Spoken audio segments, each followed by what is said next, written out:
In February, a streamer who goes by Shubby or Shelby went live and detailed allegations from a previous relationship, and though she never named him, many quickly connected the dots and figured out that it was Wilbur Soot. Starting off in the Soot house, branching into Minecraft, and then becoming the lead singer of the British band Lovejoy. The reason we 100% know that Shelby is talking about Wilbur is because he admitted it, essentially, after he posted a very self-centered response on Twitter. In the first couple of minutes of the stream, Shelby is talking about her past relationships in general, but wanted to come on stream and vent about one in particular that had obviously been causing her stress. In particular, his thing for biting. I mean, it could be worse. And I had no problem with just biting. That isn't even the most uncommon thing.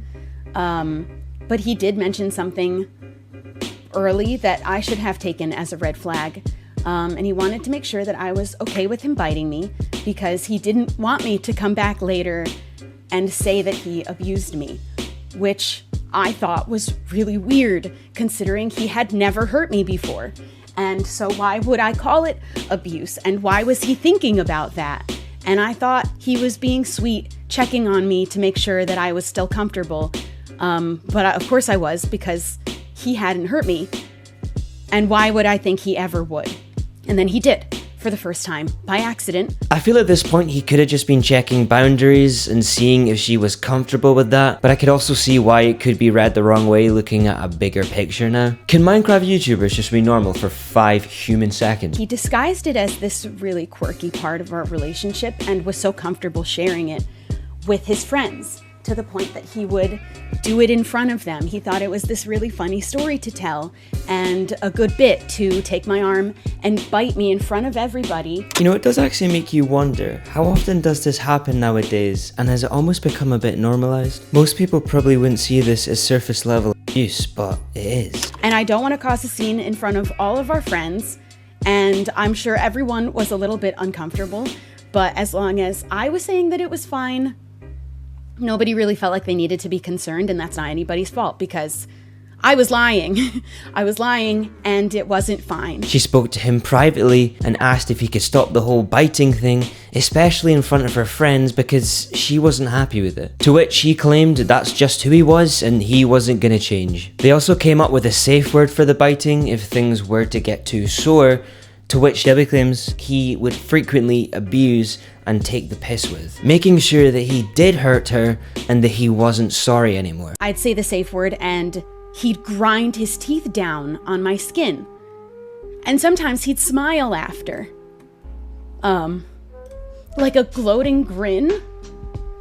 And during this time, I was filled with so much anxiety all the time that I was constantly nauseous, gagging daily, on occasion throwing up because of the pit that was in my stomach.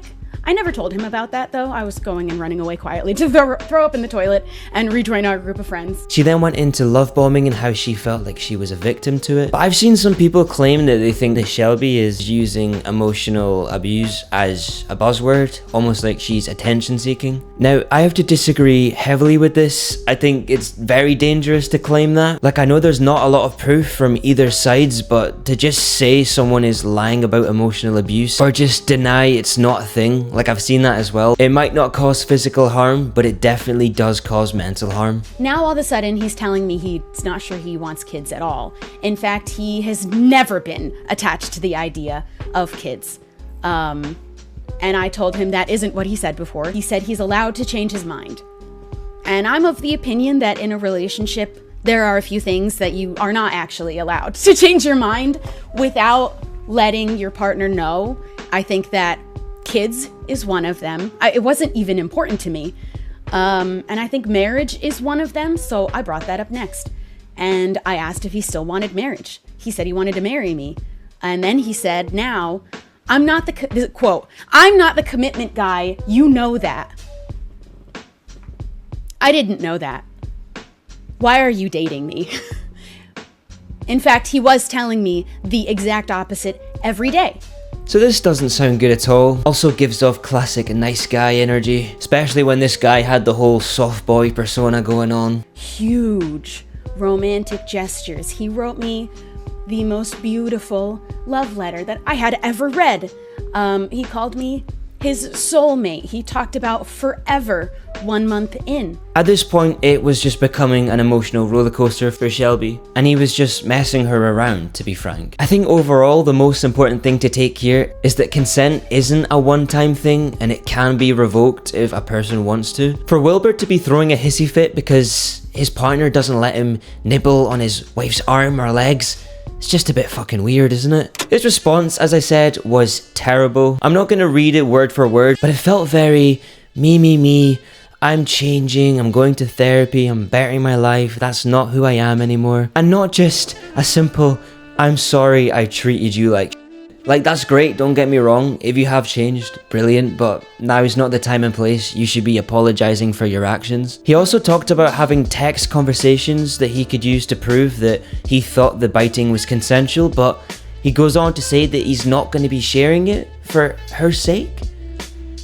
What? Which to me just sounds like total BS. Like, the way I see it is it's almost like he's not even going there, he's not clapping because he knows she will clap back 10 times harder. So he just made a half-arse attempt at an apology thinking that people would just forgive him, but they didn't, nobody does really. She also went into his dirty living conditions, and some people claim that this was pointless, an attempt to attack his character, but I mean, it was pretty disgusting. He had ant infestations in his bedroom. It's not very normal here. It's not a zoo, mate. He would spill things on the floor and literally never clean them up. He got an ant infestation once and wasn't going to do anything about it because he said, bugs are normal in British houses. So I had to buy ant killer. And he wouldn't clean his bathroom for months and months and months, but would constantly complain about how bad it smelled, and I would tell him that's mold. Other friends as well have spoken up, including Jack Manifold. So Will's someone I've known a very, very long time, and my experiences with him have never, or anything I've ever seen of him, have never ever been anything like what's been detailed. And do not mistake, I stand with Shelby 100%. I support her all the way. I'm not saying it's just a shock. And so far, Wilbur hasn't actually said anything else. Don't get me wrong, it's a very messy topic, but I think to just assume Shelby is lying completely is an insane claim to make, when there is some sort of a backbone to what she's saying. Like, I know it's difficult because on either side there's not solid proof, but if anything does change, I'll be sure to let you guys know, but that's sort of where it ends for now. But as always, let me know if there's a topic you'd like to see me cover in the comments below, subscribe if you're new, and I will catch you in the next one.